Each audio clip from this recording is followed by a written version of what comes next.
the best sunscreen is the sunscreen that your kiddo likes using. And the name of the game when it comes to skin health and sun protection is avoiding sunburns. Welcome back to the Running Wine Mom podcast. I'm your host, Samantha Slinsky, aka the Running Wine Mom. Today's conversation is one I've been wanting to have for a while because the topic keeps coming up in my DMs, in conversations at school, even just talking to other moms. Skincare for kids has completely exploded. We're seeing 8, 9, 10-year-olds with full routines, products we didn't even use until our 20s. And honestly, it's hard to know what actually helps versus what's just noise. So I wanted to bring in someone who doesn't just talk about this, she sees the long-term impact of it every single day. Dr. Angela Casey is a dermatologist and skincare surgeon, the head of the Dermatological Surgery at OhioHealth, and she also serves on the Forbes Health Advisory Board. So she's helping shape how health information is shared on a national level. But what really stood out to me is the work she's doing for kids and families, helping them build simple, realistic habits early on that actually matter long term. But she's also the founder of Bright Girl, a dermatologist developed skincare line created specifically for young skin because she saw firsthand what was missing. We're talking about what kids actually need, what they don't need, what's happening with these viral skincare trends, and how we as parents can help take a step back and do this in a way that's healthy and not overwhelming. So if you've ever stood in a skincare aisle thinking, wait, what am I actually supposed to buy? This episode is for you. So without further ado, let's welcome Dr. Angela Casey. Welcome. Thank you so much, Samantha. I'm super excited to be here and connect with your listeners. Yes, I am so excited because skin is our biggest organ and it is so important. And so we are going to get all into the nitty gritty of it. But before we start, to start each episode, we start with our wine, and one of the week segment. This is where we share our favorite bottle of wine, vent about something that's been bothering us, and celebrate our recent victories. So grab a glass, take a deep breath, and let's get started. So, Dr. Casey, what is your drinking wine of the week? So I don't drink anymore. Sleep has won out in the alcohol versus sleep battle, which really started to affect me in recent years. So I no longer drink, but I would say my daily go-to that I need in order to properly start my day, and my day is not complete without it, is my coffee recipe, which is really complicated. If you ask my husband to ever make me a coffee or replicate it, it gives him severe anxiety because there are so many ingredients. It's literally, I'm not exaggerating, like 8 ingredients, and it's so balanced and perfect and is filled with Ooh. goodness like collagen and cocoa powder and a little bit of the mushroom coffee. Mhm. Half calf, half decaf, espresso, macadamia nut milk, a little heavy whipping cream, some vanilla Ooh. coffee creamer, like all sorts of goodness. It's delicious and it's not too sweet, but it really helps me focus and get my day started on the right foot. As you're saying this, I'm thinking, well, I could probably do this. I need to add collagen back into my coffee. I did it for a long time and then I kind of just stopped. But I hearing it from you now, I'm like, all right, tomorrow I'm gonna So restart yeah, it. we can talk about it, but just really in a nutshell, there's a lot of clinical evidence, like legit clinical studies that demonstrate that collagen does have a demonstrable effect on the appearance of our skin. So Wow. anybody who's out there who's saying it's just like woo woo and there's no basis for it, that's not true. We have objective data, and it's a really easy thing to throw into your routine in the morning. Just a scoop or two is enough to give you those benefits. Yeah. And that makes me feel better because I never know. You never know with like everything. Oh, is this real? Is this not? Is this just like a placebo? And I think my skin looks better. So that is great to know. So what is your complaint wine of the week? I will say it is the other night when I was ready to go to bed and like my husband was yapping on the phone with a very like intense conversation with his brother over like I don't know what, and I was like, you have to shut it down. It's time to wind down. And he's like, oh no, and those two are like two high school girls, like yep. So that's my wine. When it's time to go to bed, like I want everybody in the house to settle down. And now having teens and tweens and a husband who's a little bit of a night owl, I lose that battle, and it's like the loss, like I don't have control over it. I just have to like find a way to cope. So that's my wine. I think men are very underrated in their conversations. My husband talks on the phone way more than I do. Like I'm texting all the time, but phone conversations, I'm like, oh my gosh, it's been 40 minutes. I know they get deep into it. Like they have these really like meaningful, intense I conversations, which know. is It's great. good, but But like better at like 6 in the evening and not 10 at night. yeah. So what's your win of the week? Well, it was very exciting this week. I was really honored to that my company, my practice group announced that I am the chair of the quality council for our entire practice group. So I was selected among, we have hundreds of dermatologists in our practice group and about 200 dermatology practices across the country. And to be chosen to chair the quality council means that I will work with some of the other doctors, but I'll kind of head up initiatives and being best in class in patient care and really staying on the leading edge of new and emerging dermatology treatments, really being thought leaders in our specialty. And this is all stuff I love, and it all kind of feeds into what I'm doing with Bright Girl. So it was just a huge honor to be recognized for that. And I can't wait to dig in and get started. Yay. Oh, that's amazing. Congrats. What an Thank you. honor. Wow, that's so great. And I mean, I love learning, and so I can't imagine how cool it is to learn like all the newest things in the dermatology world. Yeah. And to So be that surrounded by colleagues that are very aligned Mhm. with that mission. So our practice group is called Qualderm Partners, but it's under different practice names in different areas. But if you live somewhere where there's a Pinnacle dermatology practice or a Qualderm practice, I would highly recommend because we're very selective about the physicians and providers in the group. And it's one of, I think, the many things that sets our group apart. Cool. And I always like to ask my guests, what's one significant challenge you've successfully navigated shaping your journey to where you are today? I would say it relates to founding Bright Girl because I have no business background. Mhm. In college, I majored in molecular biology and mathematics, and then I went right to medical school and right into dermatology training.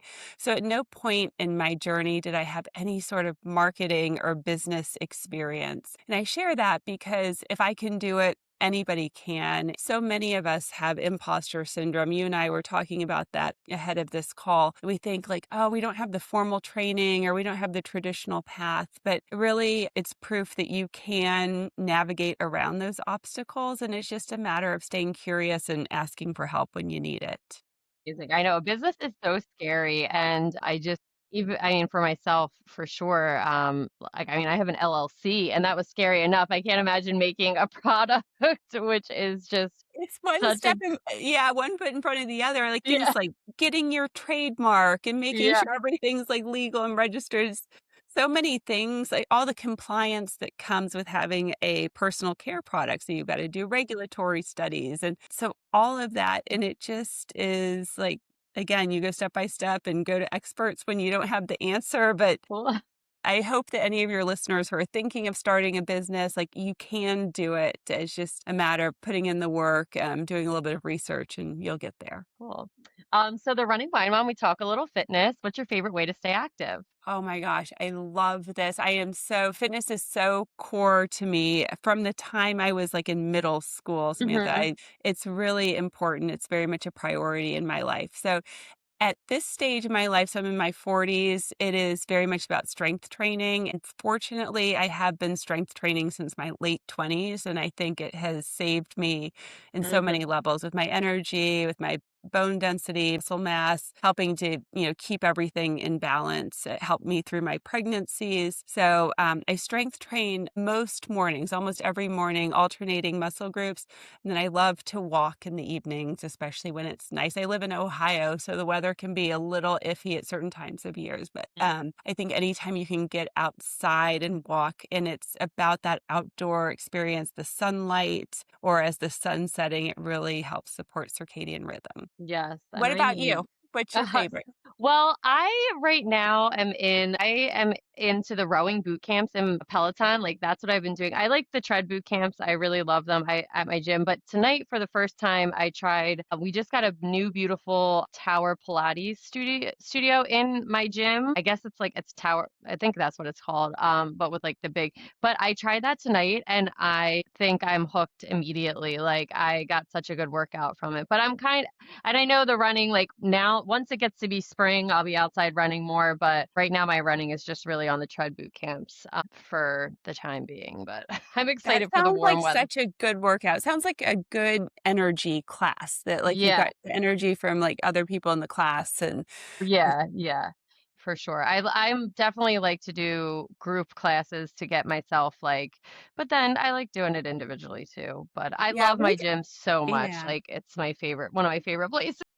It's such a community. It's so funny to look back and how I've developed these friendships and these support groups through gyms and not just one gym, but different gyms. And then my husband and I, and sometimes our older daughters do Orange Theory every Yeah, Sunday. And it's like, fun. we joke, it's like our church before Yeah. church. Like we do Orange Theory and then we go to church after that. But it's become a really nice tradition. We've done it for 10 years straight. Wow, that's so And cool. it's just a nice, like, family bonding. It's been fun as the girls have gotten old enough to I go. love that. Well, how does maintaining your fitness routine align with your mental health? Oh my, it saves me. There is no way I would have the energy and the focus to do what I do Right. without working out. And I honestly try to do it first thing in the morning, Samantha, because it really sets the tone of my day. My workout and my coffee, both. Mhm. And some bright girl tinted sunscreen. Those are my Yes, three gotta non-negotiables to have the get my day sunscreen. started off right. Bright girl tinted sunscreen. But I think when we are performing that self-care, it really like feeds into our health and wellness. And I am a Hmm. huge believer in prioritizing that. I was never a person that put my kids first. In fact, I would say it's maybe one of my flaws is that I can be selfish in the sense that I really need to do that for myself because otherwise, like, the wheels fall off and Yeah. everything's kind of a hot mess. So I'll Oh, it's stand not by, selfish. yeah, Yeah, not that selfish. and I encourage that because I think so often as moms, we put ourselves on the back burner and we say like, "Oh, it's not that important. Like I need to be here for my kid or I need to do this." And it's that old saying, like we can only be our best moms when we're taking care of ourselves. And I've said this a few times on my podcast. I think in September, I was interviewing a runner and we were talking, and I said, my mom's a big runner and she always ran when we were, growing up. She took that time for herself and she goes, "Oh, yeah, that's probably why you don't feel guilty as a mom working out." And I was like, wow, I never thought of that because like I never cared that my mom went for a run. Like I wasn't like, "Oh my God, where is she? She's never coming back."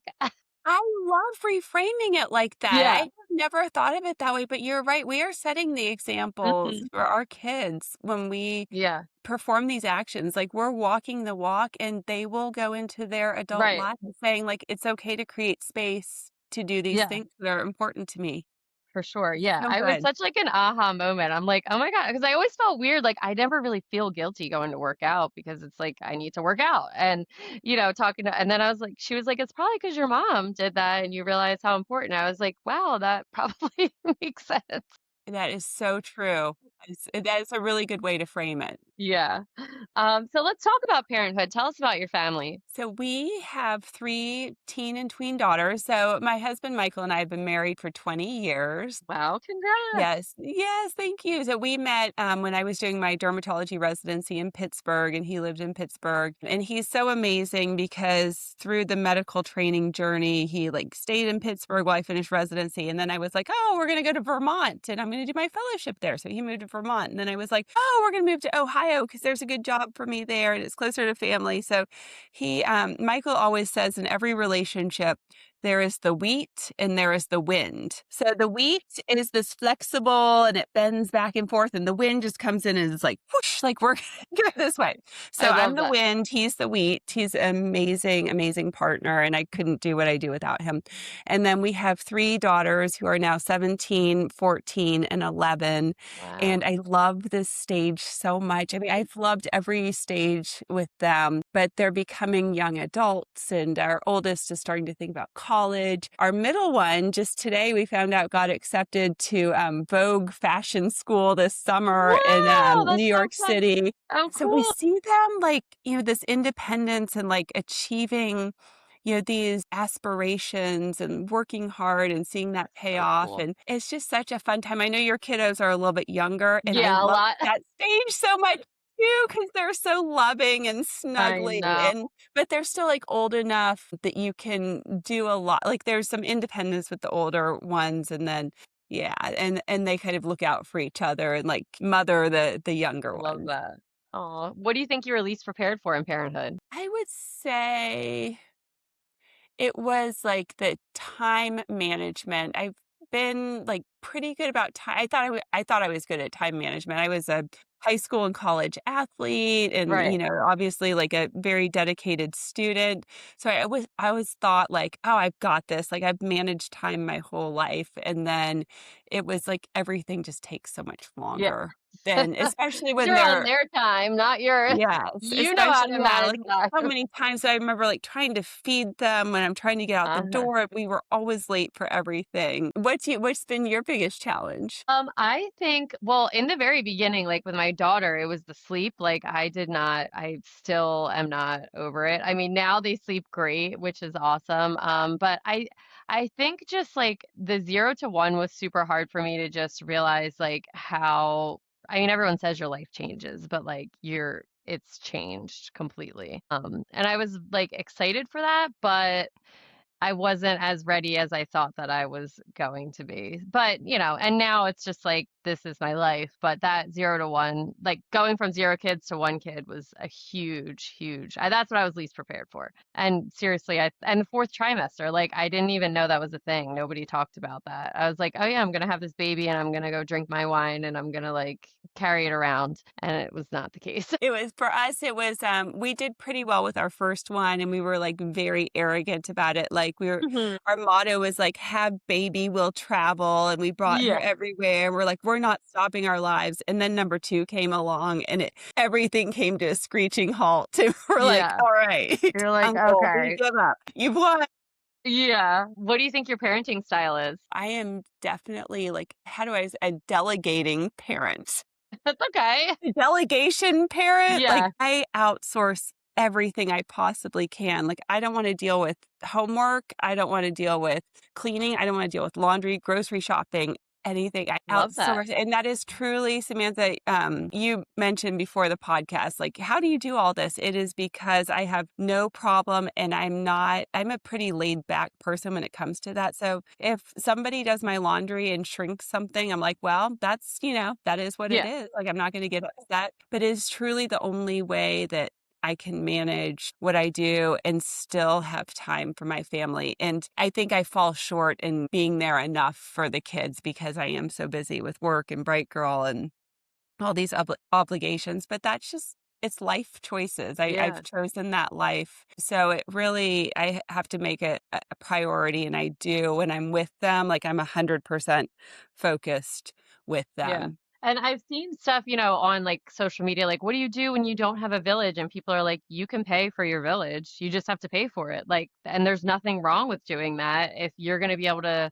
be more present at home, like paying people to do things that makes you more present is so important for people to realize that like they should do. One of the ways, I forget the book, but it was all about this. When you think about, like, if you could work an extra, like, 3 hours in the work week and you make X amount, like, if you can do that and, like, pay somebody to do Yeah. certain tasks, like, to clean your house, which would take 5 or 6 hours, or Right. to run your kids from sports practice, which takes however many hours, 10, 20 Right. hours out of the week. So that has been so helpful for me to kind of reframe it like that. And we do not have any family here in town. So we have Hmm. always had to hire people or else depend on friends and kind of reciprocate. But I think there's always a way. So maybe it's like trading with a friend who has kids in similar ages, or if you have a family member that can help out sometimes. But it's so important. And too often as moms, we feel like we have to take it all on and it Right. has to be perfect. And, our house is not perfect all the time. And it drives me a little crazy because I like a clean, organized space, but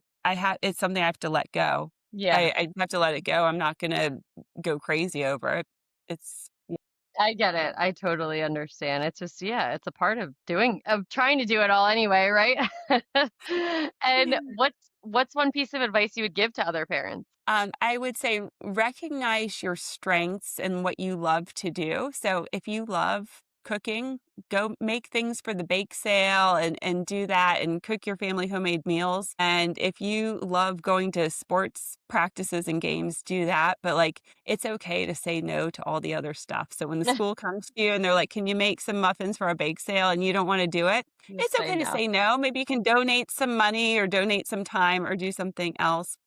I think being really clear in what we love doing as parents and Hmm. using our talents in that way and not taking on all the other things because it sucks so much of our energy. If it's Right. something we don't like doing, it's going to be so negative. Where if it's something we enjoy, then it's a win-win and you're helping somebody and doing what you love. Yeah, that's great advice because I do feel the guilt of like having to to do all of that stuff, and they're only in preschool.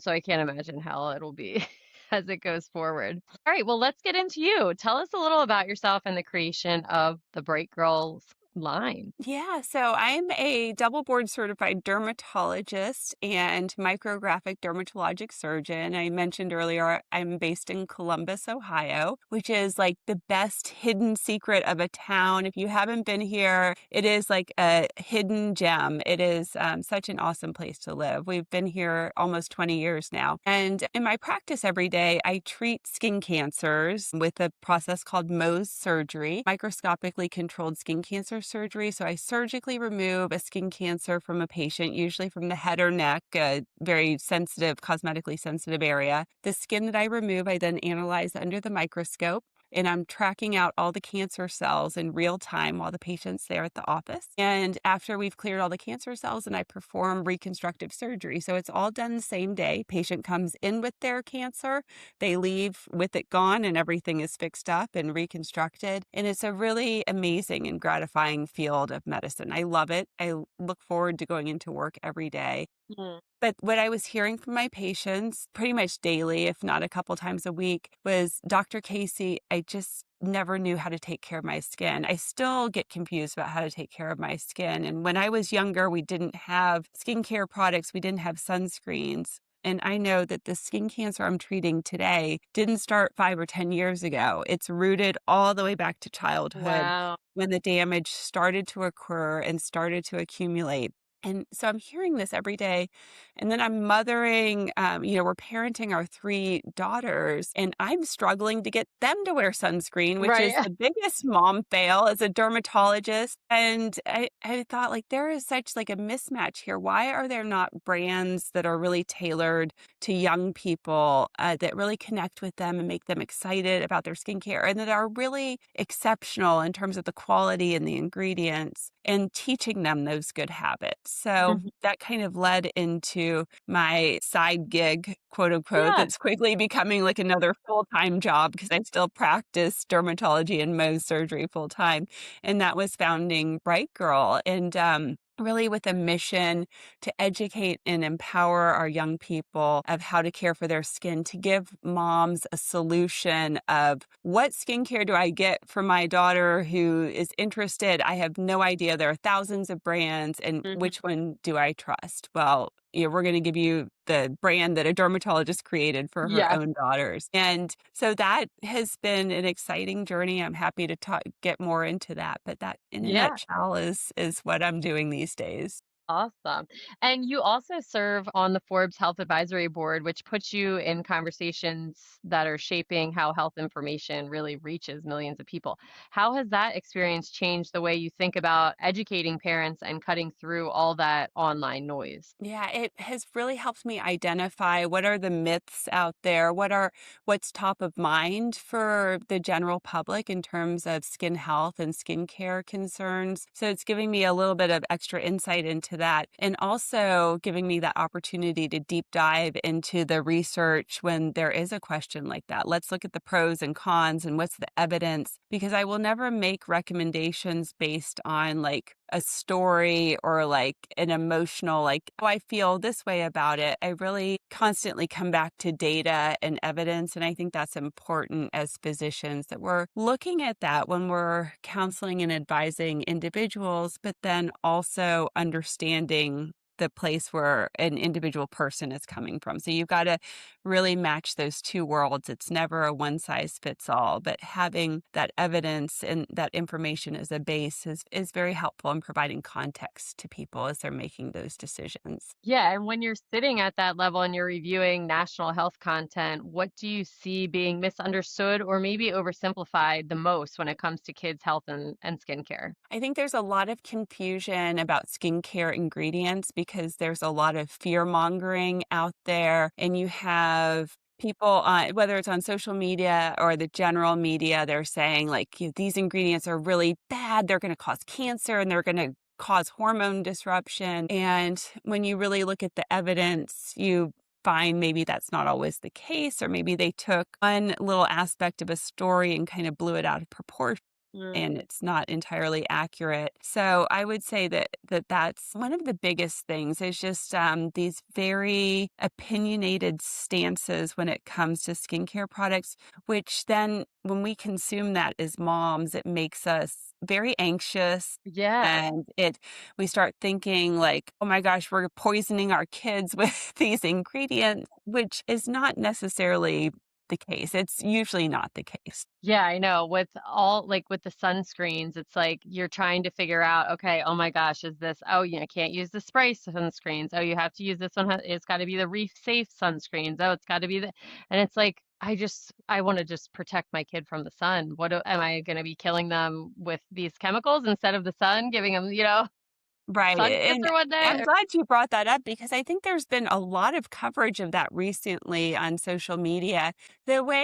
So when parents are concerned about that and they're really confused, you can almost never go wrong with a mineral based sunscreen. So you're Okay. looking for ingredients like zinc oxide or titanium dioxide, and those are reef safe. They are kind of pure, very natural ingredients. They're unlike the chemical sunscreen ingredients. I choose the word chemical because No, everything's a yeah. chemical. Water is a Yeah. chemical. They are more synthetic in nature than the zinc oxide and titanium dioxide. So, parents who are listening, you can't go wrong with those. But honestly, the best sunscreen is the sunscreen that your kiddo likes using. And the name of the game when it comes to skin health and sun protection is avoiding sunburns. So, Okay. sun and being outdoors in and of itself is not bad, but sunburns are really, really damaging to our skin. And that is what's directly linked to skin cancers and increased risk of developing skin cancers and skin damage. So when we can avoid that, we're way ahead. Yeah. So I want to talk about early habits, but also I want to talk about, oh, I'm thinking as you're saying sunburns, like lived at the beach for 14 summers. I still go back and forth I'm outside all the time. I have absolutely gotten sunburned like at the bathing suit line here. Like, what do we do now that we have already caused the damage? I mean, I go to the dermatologist every year, so hopefully that's a good in the right direction, but Yeah, what do we you're do not now? alone. I did it too. I had more blistering sunburns than I Mm. can even count, Samantha. So it's All right, that makes me feel better. yeah. Not that I want Yeah, you to so have that. this is like straight from the dermatologist's mouth. And even after I became a dermatologist, there were still some times where I missed a spot and got a Sure. sunburn because my sunscreen, I was in a hurry and didn't get it on. So, I mean, the damage is done, but the good news is that our skin has a really remarkable ability to repair itself. And that is strongest when we are young. So when we're Hmm. kids and teenagers, our skin can really repair a lot of that damage. Not all of it, but a lot of it. As we age and get older, our skin is not quite as efficient in repairing. Mhm. And so in elderly people, we see that those repair mechanisms have really slowed down and they're really not working well. Along as happens naturally in our bodies with any sort of aging process. So that's the good news. If you were a kid that got a lot of sunburns, your skin's repaired a lot of that. But it does speak to the importance of following up with a dermatologist and, more importantly, being in tune with your skin. So doing a check once a month or so where you're looking in front of the mirror with your arms out and looking, head to toe. Somebody, a partner or a friend check your back and the back of your legs, checking through your scalp, and just being aware if something is new or different, or if you're looking for the ugly duckling. So what stands out if you have a lot of moles? What's the ugly duckling mole? That's the one you probably need to focus on and check with your dermatology provider. And then for parents with young children, I mean, even mine are 3.5 and 5. Besides sunscreen, what should we be doing with our kids to, that will help them in the future? Yeah, so you want to be really cautious with your cleansers for kids. So bar soaps are usually not the best thing for their skin because Okay. their skin barrier is not fully developed. It's still Okay. very much evolving and it's not as strong as adult skin. So bar soaps are very alkaline, so they can be very harsh and irritating, especially to young skin. So going more with like the cleansers that are pH balanced to work with the skin. So that's key. And then also making sure you moisturize their skin consistently because that is going to help their skin stay supple and resilient and really kind of handle all the external factors that can be irritating and inflammatory. And we know our young kids, a lot of them get eczema, a lot of them have Yeah. sensitive skin, dry skin. So when we can equip them with that tools and the support to strengthen the skin, it's a big win for them. All right, that's good advice. So if a 10-year-old does nothing for their skin versus builds simple habits now, what does that look like 20 years down the line? Yeah, so the sooner they start those habits, the more likely they are to stick with them Mhm. lifelong. So that's just basic psychology. We know that. And we really see it in the oral health space because we're brushing and flossing kids' teeth from the moment they have a tooth. So I don't know why we have not had that same focus with skin health. And Yeah. as a dermatologist, I see it very clearly. And it's a big part of the heart and motivation for Bright Girl.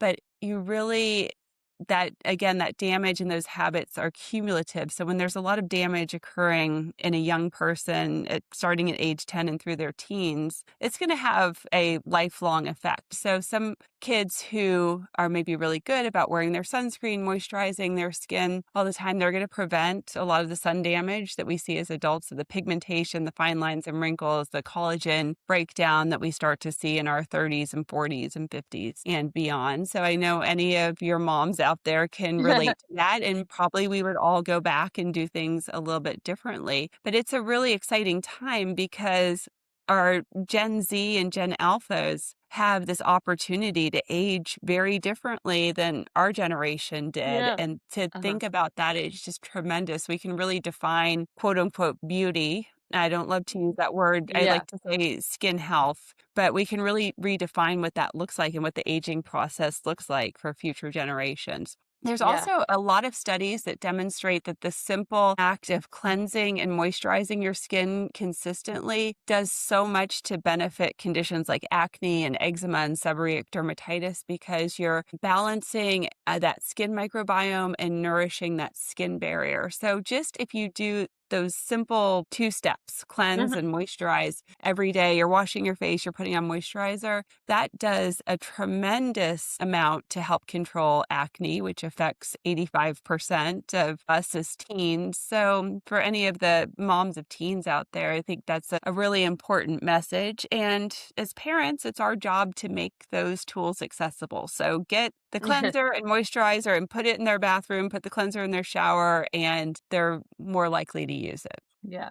And then, so, to kind of go the opposite direction, there's 10-year-olds with the Sephora routines right now with the retinol, the acids, all of it. Is that a good thing for their skin, or what's happening when they do that? Is that hurting them at all? I don't really know. I just see it all over TikTok. It's really bad for their skin, and here's why. Okay. So first of all, when they are doing complicated 6 or 7 Mm. 6, 7-step Yeah. routines. Oh God. That was a good one. My daughters are gonna be after me for that one. They're like, "Mom, you can't say that. It's cringy." But when they're doing these complicated routines, you're just adding more and more ingredients. You're layering things. You're increasing the possibility Yeah. for sensitivity or allergy to any of those ingredients. So that's one thing. Secondly, it comes back down to that skin barrier that I talked about earlier.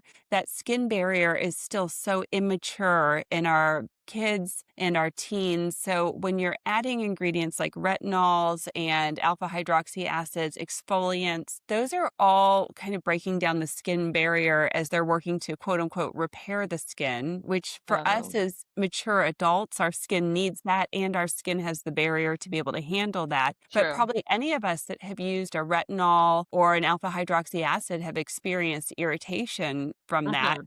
Well, it's tenfold worse for our young people, and they don't Mm. need those corrective ingredients. It actually does much more harm than good for them. And it tips the scales in the opposite direction, where that 10-year-old wants clear, glowing, radiant skin. Instead, they're getting sensitive, blotchy, red, inflamed skin. So Wow. that's, Yeah. yeah, it's really important. And I think as parents, for us to have honest conversations and explain. So I've given you guys now the why behind why those ingredients are not good. So you can tell your kids next time they come to you and they've seen a product on social media that an influencer is recommending and it has retinol or vitamin C in it, you can tell them this is why. The Yeah. dermatologist said it. It's really not good for your skin. So what is like one product or ingredient parents should absolutely not be letting their kids use? I would say those alpha hydroxy acids are the worst because some products that have a vitamin C in them are have pretty mild dilution, so that's not always going to cause harm. And then retinols are actually and retinoids are used for acne treatment. So many Hmm. times, even tweens, as they're starting to get those early acne lesions, will benefit from retinoids. So those are not bad, but the alpha hydroxy acids are really kind of increasing that skin cell turnover. They're exfoliating the skin, and they're just, again, a little too harsh for that immature skin barrier. Yeah. If you could rewrite the entire conversation around kids and skincare in one sentence, something every mom should hear, what do you think it should be? It would be. Skincare should be just like brushing and flossing your teeth every day, a non negotiable daily habit with huge long term benefits. So true. And it is so interesting that it's not aligned with like the brushing and flossing. And it's just like, but yeah, you're gonna like introduce it maybe when you go through puberty and you should start washing your face or you should start throwing on, this or like it should be. I guess I'm gonna have to start my kids doing it. I mean, It's a big flaw of our medical system in the US today. We wait until disease and issues occur, and then we diagnose and we treat it. And there's not enough conversation and focus hmm on prevention. I think we're moving into it. We all recognize that eating healthy and exercising and getting enough sleep is good for us. But as physicians and providers, we're not incentivized in the healthcare system to provide that right, counseling and support. We're incentivized for doing procedures, prescribing medications, seeing more patients. right. And I have a real problem with that. It is hmm again, a big reason why I started Bright Girl Skincare because through Bright Girl, I can reach and help so many more, like millions more individuals than I can possibly see in my practice. I can equip them with the knowledge and the tools to properly care for their skin. And then we stay ahead of it because our kids are born with perfect skin. It's up to us to protect and support that for as long as we possibly can. And in doing so, we can have a huge impact on the skin cancer epidemic, which is the number one cancer worldwide and will affect 1 in 5 of us by age 70. Wow, that's crazy. So, speaking of Bright Girl, what makes it different from everything else on the shelf right now, especially with so many brands targeting, tweens and teens and young adolescent. Well, I'd like to say that we were one of the first to market. We launched Bright Girl in 2022, which is Wow. well ahead of all of these trends because I Hmm. saw it very clearly at that time. And that was after 3 years of research and development. So, what makes Bright Girl special? It's very evidence based. So, I dug deep into white papers and the clinical research and all of the information that I had access to as a dermatology specialist and a micrographic dermatologic surgeon and use that as the base of these formulations.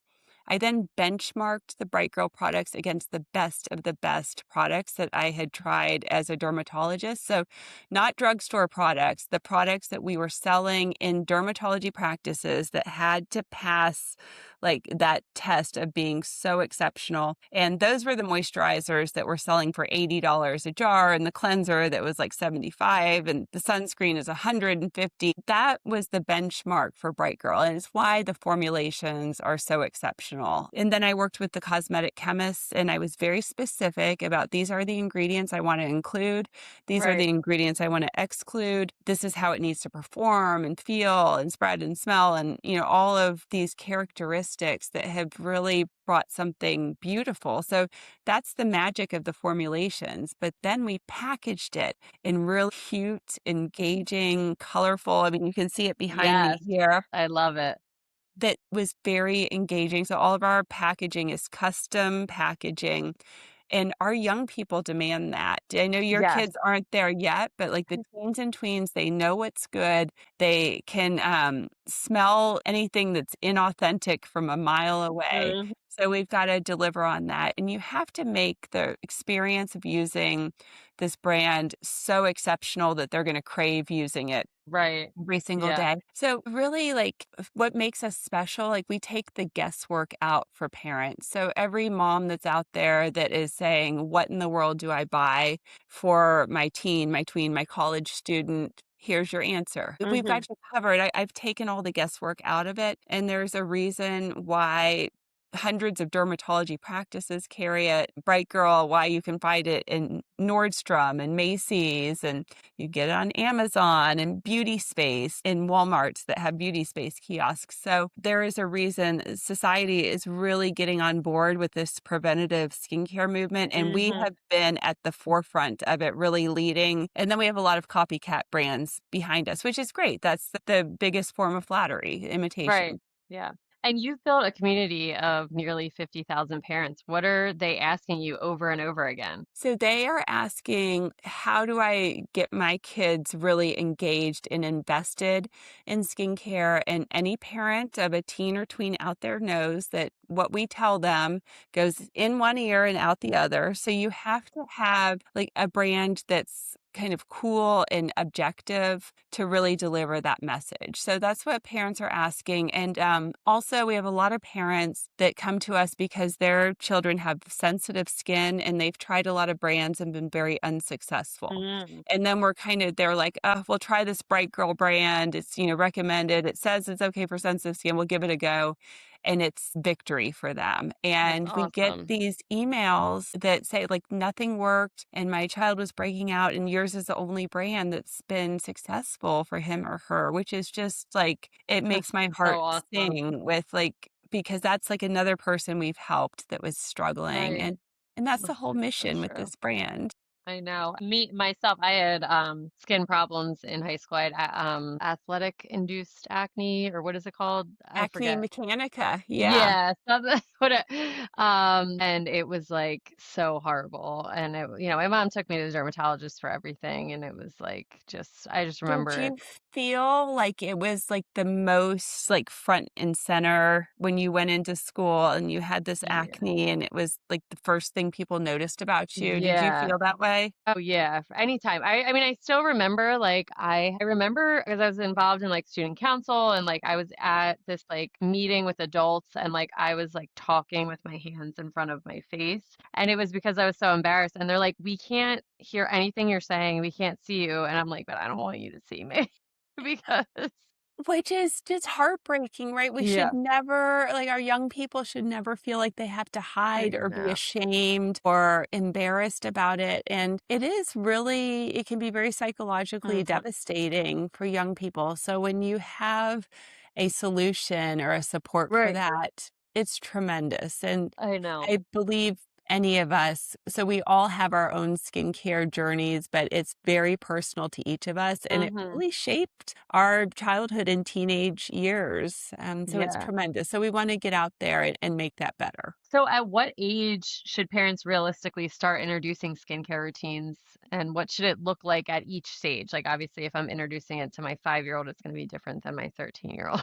Yeah. So you should introduce it from the time that your baby is born into the world. Mhm. Because when they're little babies, right, we wash and Mhm. moisturize them. And if once they're infants and they're a little bit older, we put sunscreen on them. So skincare should start from the day that they're born. And like you said, Samantha, it's very different for different ages. So for our young kids, yes, simple, gentle cleanser, a nice, gentle moisturizer that's going to be hydrating but not too greasy. We want to use those mineral-based sunscreens that we talked about earlier. And really teaching them those habits, letting them be outside and enjoy their lives and swimming and sports and all the things, but doing that in a way that protects their skin. We really find that it's around age 8 that young people start to develop some agency and opinion.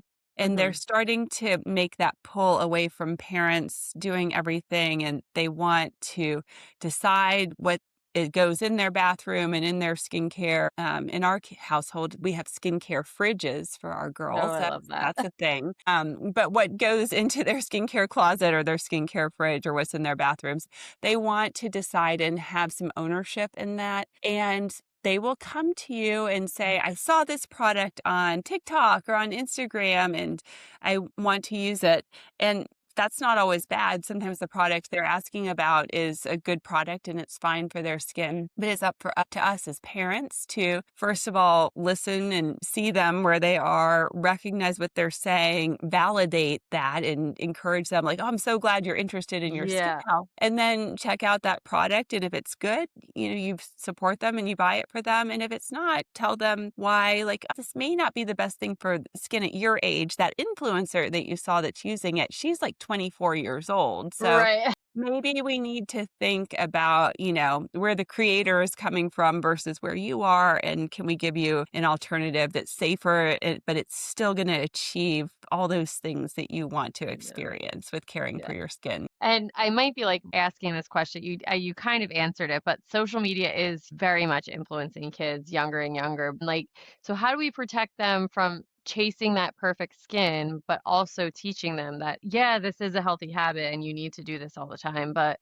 what they're seeing, like you just said, like, oh, I saw this on TikTok. I want to get it on TikTok for, this person to look like them as opposed to this is a healthy habit. Your daughter found this on TikTok. She wants to look like this. She thinks her skin will look a certain way, and social media is influencing kids younger and younger. But how do we protect them from chasing that perfect skin while still teaching them that they need to do it for healthy habit? Yeah, so I think like having an honest conversation about how that creator might have Mhm. filters, special lighting, may have done multiple takes to get that perfect shot. Also, recognizing that much of social media is for entertainment value. Mhm. So, reminding our young people that what they're seeing may not be the reality at all. One example is those morning shed routines. If you've ever seen that, when a creator supposedly goes to bed and they have on like a sheet mask and eye gels and like a chin strap and a silk bonnet over their hair. And they literally, the video is of them getting up in the morning and they stretch in their cute little PJs and then they're peeling off the steps of their like evening routine. So off comes the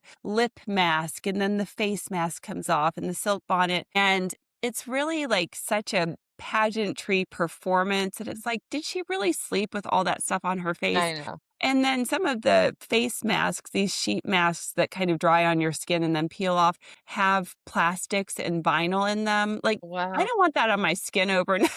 Like, so you've got to have honest conversations with the kids, our children, to educate them that, like, some of this is for entertainment value. The other thing is that I really emphasizing getting back to that skin health message and reminding them that, like, skin is not perfect and we're going to get blemishes and acne, but that's part of our amazing bodies, and our skin recovers and heals from that. And really talking about, like, the self-care is health care message. So, So true. you know, you're seeing all this on social media, and that's great. I want you to adopt these healthy habits. Like, if you wash your face and put on your moisturizer, that's going to do a lot to help your acne. If you use your sunscreen every morning, your skin is going to be glowy and healthy, like you're seeing. Hmm. So, when you can reframe the conversation so that they're using those messages from the creator, but you're using that to teach them a healthy habit, I think that's such a win. Yeah, such a win. I don't follow a lot of skincare like because it even as an adult, like I'm almost 40 and I'm like I'm never gonna get this. But I follow. Do you ever follow Nina Poole? She does the like dupes. So it's like she'll look at something where it's like an $80 like vial and she'll look at the ingredients and then she'll say, okay, you can get this really similar at CVS. It has really similar ingredients, and she kind of compares them, and she does like such deep dives into like very expensive products. And I thought I've tried some of them, and they're like it's pretty good. It's like for people who can't afford like really expensive skin products, they can get something that does the same thing, which is pretty cool. I think that's great because it's helping to increase access Right. to effective skincare. I watch almost no social media, so I'm not going to know who any, like, even the most famous Yeah. creators, like, I am just not, it's just, I don't have Yeah. time in my day. But I'm sure that my daughters know who she is because Yeah. they're always talking about dupes. And I love that creators like her are getting out there, Hmm. though, and educating and informing and doing the research and then presenting it in Yeah. a way that's more digestible and that the consumer can understand. So I am Hmm. all for that. I think that creators have such a special role in our world and a tremendous opportunity. And there's a reason why creators like yourself have built these amazing communities, because you have built that trust and loyalty, but you've done it from a place of wanting to educate and help. Hmm. And you're not trying to sell things, which No, is I'm not good at really, selling things. but yeah, you've shared your journey, you've done it in an honest way, and that's drawn so many individuals to you Thank because you. you make it very relatable. Thank you. That's what I try to do. I'm definitely not. I'm always like, I've tried the TikTok shop. I'm like, I can't sell anything, but I just do like genuinely sharing the stuff that I like, and I'm better at that. Yeah. TikTok Shop is a great, it is fun though. So we're on TikTok Shop, and I Fun. will say, like, a shout out to all of my amazing TikTok creators because they are using their platforms to get the word out. So when I can go on to their platforms and talk and educate, it's Yeah. such an incredible, then you have these communities. It's exactly what you and I are doing Hmm. right now. You've built this amazing podcast community. I don't have a podcast. Like, I am your guest, and you've invited me on to connect with your community and hopefully answer some questions and dispel some myths. Yes. And you do. I mean, you are reaching probably larger audience than I am. So even if you don't have a podcast, that's okay. You're doing a great job. Thank you. Well, it just, yeah, little by little, it's that Yeah. ripple effect, right? That Uh-huh. we make that difference and help more people that then go on to help others. Yeah. Well, speaking of helping others, what's something you wish every mom listening could stop stressing about when it comes to their child's skin? I think, like, feeling so overwhelmed. I think they're very stressed and they are taking in all of the messages that they're seeing, like, on social media, that they're hearing from their friends. And so my message to moms is, this whole conversation has become a lot more complicated than it needs to be. And it comes Mhm. from these, like, very opinionated, polarizing, like, you almost have to say something extreme and then focus on it to make it heard in today's world. So dial it back, keep it really, really simple. Like, I always say skincare doesn't have to be complicated, but it does need to be consistent. And Hmm. it's a lot easier to stay consistent with like a couple simple, easy So steps than true. when you're trying to throw too many ingredients into the mix. It just becomes messy and overwhelming. Yeah. What's something your own kids do that makes you think, I'm a dermatologist and this is still happening? My gosh, they get sunburns. They still like at least once a year, one Casey daughter will get a sunburn because they're too stubborn to put on like enough sunscreen or they'll miss a spot. Like our oldest daughter, we went to the beach last summer and she missed the spot on her shoulder and it was like, oh my gosh, it got like purple red. It was so like sunburned and then it No. blistered and then it peeled. And I am just like, oh my gosh, do not tell anybody that you are my daughter. Like they will think I'm the worst Yeah. dermatologist parent. But it's a No. whole lot harder when they're teenagers, right? It's not like Yeah. we're applying You're, sunscreen to them yeah. like yours are little and you can still get away with that. So that is like my biggest fail. And now it's out there for the whole world to hear. It's okay if your kids get a sunburn because the dermatologist kids still get sunburned. Well, it's more relatable. Like, you're not perfect, which makes it me feel better if my kid gets burnt. Okay, even the dermatologist kid gets burnt. This is not the end of the world. They're not going to be ruined for life. So Do you that's, want to hear another one of my biggest fails as a yes, dermatologist? of course. When I was a resident in dermatology in Pittsburgh, I went to the tanning bed before my wedding because I thought I needed to be tanned for my wedding. That was the thing back then. This It is was. early 2000s. Knowing everything I knew, like not as much as I know now, but knowing like this is not good, but I'm going to let vanity win out. So Oh my I went to gosh. the tanning bed. And you know what? I got a sunburn on my butt. My Like gosh, I I'm hadn't having seen the sun flashbacks in now. forever. I totally forgot. First of all, I could smell the smell came back when you talked about the tanning salons, but I totally forgot when you would go in and then your butt would get sunburned from the Because tanning. it was, like, just pushed against the Yeah. glass. My gosh, it was, Oh like, my the worst, gosh. and I remember, like, thinking, "How could I have done this? Like, I know better," and I let the girl at the tanning salon tell me how much time I How needed. much time? And in my mind, I was like, "That's, like, twice as much as I need," but she does this all the time, so I'm gonna go with her recommendation. No, that was Oh not the my right gosh. answer. Okay, awesome. All right. So you've given us so much wonderful information. I know I learned a lot, and I know the listeners have as well. But let's end with one last question. If every parent listening could walk away and do just one thing differently for their child's skin health starting today, what would you want that to be, and why does it matter more than we think? Buy them a mineral-based sunscreen and place it somewhere in their world, whether that's in their backpack or next to their toothbrush or in the mudroom before they go out into the garage, wherever in your household that they're going to see it every day and be reminded and tell them about the importance of that one simple step that takes less than a minute but pays off in huge, huge dividends. True. Sunscreen, wear it, everybody. This is going to be a Everybody great, wants me to say like some new, exciting, yes. innovative product when I'm asked like the number one skincare product, but it comes back to that old saying, prevention is the best medicine. An ounce of prevention is worth a pound of cure.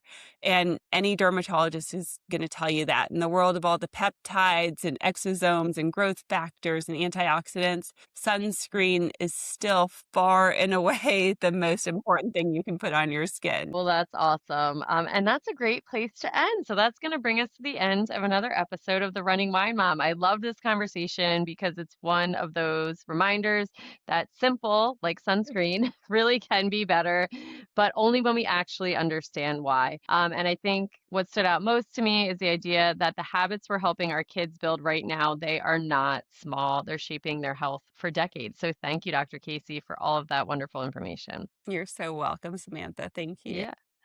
And as always, thank you to the listeners for spending time with us today on The Running Wine Mom. Don't forget to subscribe, leave a review, and share this episode with someone who needs to hear it. You can follow me on Instagram at the running wine mom underscore. And Dr. Casey, where can the listeners find you and that bright girl? They can find Bright Girl at just brightgirl.com, and it's spelled just like it sounds, BRIGHTGIRL.com, all one word. And then on social media, we are at Bright Girl Beauty, all one word. Love that. And I will link all of that. So thank you again. This was wonderful. And thank you so much for joining us today. Remember, you are strong, you are capable, you are all amazing. Until next time, keep running, keep sipping, keep putting on that sunscreen, and keep embracing the joy of motherhood. Cheers, and I will be back next Tuesday.